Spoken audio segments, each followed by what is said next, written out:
Muy buenos días, mi nombre es Mayra Calderón y esto es Perú 21 TV. Y en nuestra nota especial que ha redactado y ha hecho nuestro compañero Álvaro Reyes, hemos podido conocer quiénes son los jueces que van a estar a cargo del análisis del habeas corpus, si lo van a ratificar o no. Y vamos a mencionar algunos nombres, los 3 nombres de los jueces que estarán a cargo: Jaime Contreras Ramos, Marisol Jaramillo y Carlos Amaniego Espinosa. ¿Qué va a pasar si es que estos jueces ratifican la sentencia de nulidad, de dejar sin efecto este habeas corpus, o de manera contraria? Vamos a analizarlo con la abogada penalista Romy Chan, que ya nos acompaña. ¿Cómo estás, Mayra? Muchas gracias por la invitación. ¿Cómo estás, Romy?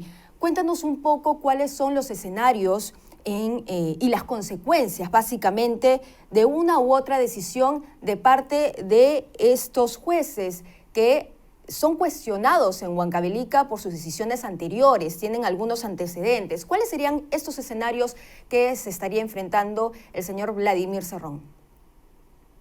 Bueno, el primer escenario es que se confirme la resolución que declaró nula la sentencia y por tanto las sanciones contra el señor Cerrón, y por tanto que de alguna manera ya de manera definitiva, porque esto ya no podría ser apelado, se libere totalmente al señor Cerrón de la sentencia anterior y se disponga, en ese caso, un nuevo juicio, pero claro, ya que todo este tiempo él ya no tenga ningún tipo de inhabilitación para ejercer un cargo público, ni tampoco ninguna sentencia condenatoria por la cual responder, ¿no? Ese sería el primer escenario, es decir, que se confirme lo de la primera instancia y por tanto se libere totalmente al señor Cerrón.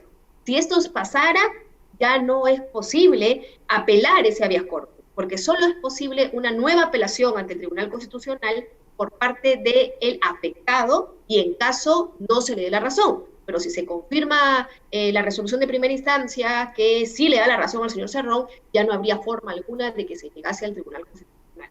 Entonces ese es el primer escenario. El segundo escenario sería que se revoque la resolución de primera instancia y por tanto se indique que esta disposición o esta resolución que anuló las sentencias condenatorias deje de existir porque estuvo mal dada, ¿no? Y si ese fuese el escenario, entonces allí el señor Cerrón sí podría llevar su caso al Tribunal Constitucional presentando un recurso de agravio constitucional, ¿no? Si esto ocurriese, bueno, cierto es que la sentencia de primera instancia de alguna manera volvería a activarse, pero sí sería una polémica respecto a si él podría o no ejercer un cargo público, porque si bien la sentencia de inhabilitación todavía permanece, él estaría debatiéndola ante el Tribunal Constitucional. No sería que no, pero bueno, eso daría lugar a un debate. Claro, lo que habíamos analizado anteriormente, por ejemplo, con otros especialistas, es que se presenta este habeas corpus cuando el señor Cerrón no se le ha limitado las libertades, tenía una medida de suspensión preventiva de la prisión y lo único que le quedaba era la inhabilitación política. En este caso, al parecer, como se han realizado las cosas por este juez huancavelicano, que deja sin efecto una decisión superior, da que pensar, y sobre todo por la conformación de estos jueces que van a ver su caso.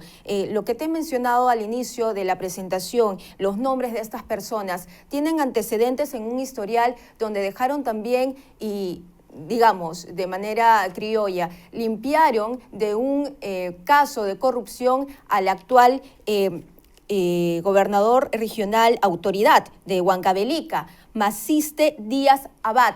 Entonces, ya para esto, la representante del Poder Judicial ha dicho que no va a permitir que se utilice el Poder Judicial políticamente. ¿Cómo tendríamos que estar alertas ante lo que está sucediendo con el señor Vladimir Cerrón, quien además ha sido sentenciado por casos de corrupción? Sí, ahí lamentablemente, Mayra, lo cierto es que por más que hayan habido fallos polémicos, controvertidos de parte de estos magistrados realizados con anterioridad, esto no hace que se pueda justificar que en este caso esos magistrados sean cambiados por otros. ¿Por qué? Porque lamentablemente no existe ninguna sanción ni ninguna medida disciplinaria que se haya impuesto contra ellos por casos anteriores que puedan dar lugar a su retiro del cargo. Entonces, si no se les retira del cargo, ellos están en la obligación de conocer como segunda instancia lo resuelto en el habeas corpus por este juez, ¿no? Por más polémico que ello pueda resultar, ¿no? Porque imagínate si no, sería terrible que digamos, uy, como no nos parece que estos magistrados tienen decencia ética, entonces ellos no deben resolver el caso del señor Cerrón. Sí, y los casos de los otros millones de peruanos que sí resuelven día a día, ¿esos casos sí los siguen resolviendo? Entonces, eso es incoherente, ¿no? O resuelven todos los casos que les tocan como magistrados de segunda instancia o no resuelven ninguno. Y en este caso, como no hay una inhabilitación, no hay una sanción, no hay ningún resultado de una investigación que haya dado lugar a que ellos hayan actuado con irregularidades en casos anteriores, a ellos les toca resolver, ¿no? Por más polémicos que hayan sido sus fallos anteriormente. Ahora, lo dicho por la representante del Poder Judicial, de que no se va a permitir que el Poder Judicial sea utilizado políticamente, yo creo que sí, o sea, parte de una muy buena voluntad. El problema es que no necesariamente esta muy buena voluntad se plasma en la realidad, ¿no? Porque lo cierto es que cambiar a estos magistrados no es posible y bueno, habrá que, yo creo, la opinión pública estar con mucho ojo respecto a la forma en la que fundamentan su fallo y ver si esto realmente corresponde o no, porque lo cierto es que, como tú muy bien lo indicas, en este caso realmente no existía una afectación evidente, inmediata contra la libertad del señor Cerrón, porque él había en una primera instancia sido condenado con pena efectiva, pero en una segunda instancia esa pena efectiva se le había suspendido. O sea, él no iba a ir a la cárcel por esta sentencia. Entonces, ¿dónde es que se fundamenta, si no hay una vulneración a la libertad, este habeas corpus? El habeas corpus solo procede cuando hay una posible afectación a la libertad personal de una persona. Y aquí ese no era el supuesto. Cuando eso no corresponde, lo que debe plantearse es una acción de amparo, pero acción de amparo que tiene un plazo para ser interpuesta, a diferencia del habeas corpus.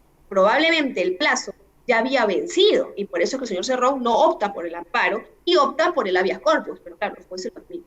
Entonces la pregunta es, oye, en segunda instancia, ¿se va a mantener esta admisión? O sea, ¿se va a mantener esto y no se va a corregir ese error de primera instancia o se va a corregir? Eso yo creo una de las cosas, por ejemplo, en las cuales la opinión pública tiene que estar muy atenta, muy vigilante, porque lamentablemente no podemos cambiar a esos magistrados.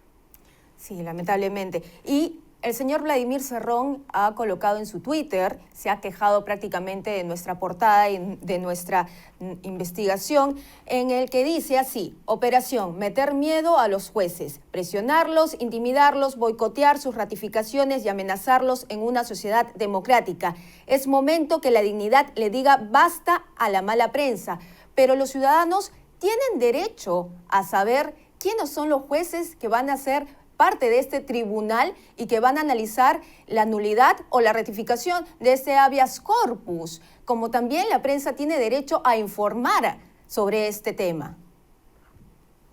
Por supuesto, Mayra. Y además, yo creo que el señor Cerrón olvida algo muy importante, que es que justamente los jueces están puestos en un cargo con mucha anterioridad para que haya una designación totalmente imparcial. O sea, no es que aquí se estén colocando magistrados o jueces para el caso del señor Cerrón, a los cuales la prensa quiere presionar. No, aquí tenemos unos jueces que son los que conocen regularmente todas las causas que se ven en esa instancia, en Cuenca Bélica. Entonces, no hay nada de malo con hacer de conocimiento público quiénes son las personas que van a resolver un caso. Como, por ejemplo, también es de conocimiento público quiénes son los miembros del Tribunal Constitucional que resuelven todas las causas donde se establecen posibles vulneraciones a derechos fundamentales, ¿no? Entonces, eso automáticamente no supone una presión, ¿no? Y yo creo que siendo un caso de tanta interés, de tanta relevancia pública, lo que pedimos todas y todos los peruanos únicamente es una aplicación justa de la ley, una aplicación imparcial que trate por igual a todas las personas independientemente del cargo político o no que puedan ocupar, ¿no? Y yo creo que eso es la justicia y eso es lo que todas y todos esperamos. Muchísimas gracias, Romy, por estar con nosotros haciendo este análisis tan importante sobre lo que viene para Vladimir Cerrón y su futuro. Muchísimas gracias. A ti, Maya, gracias por la invitación. Buenas tardes. Bien, fue entonces Romy Chan, abogada penalista, quien nos hablaba un poco sobre los escenarios que estaría enfrentando el señor Vladimir Cerrón, exgobernador regional de Junín, sentenciado por casos de corrupción y que habría presentado este habeas corpus que fue admitido por un juez huancabelicano y que ahora va a ser visto por este nuevo tribunal. Esta es la información. Permiso.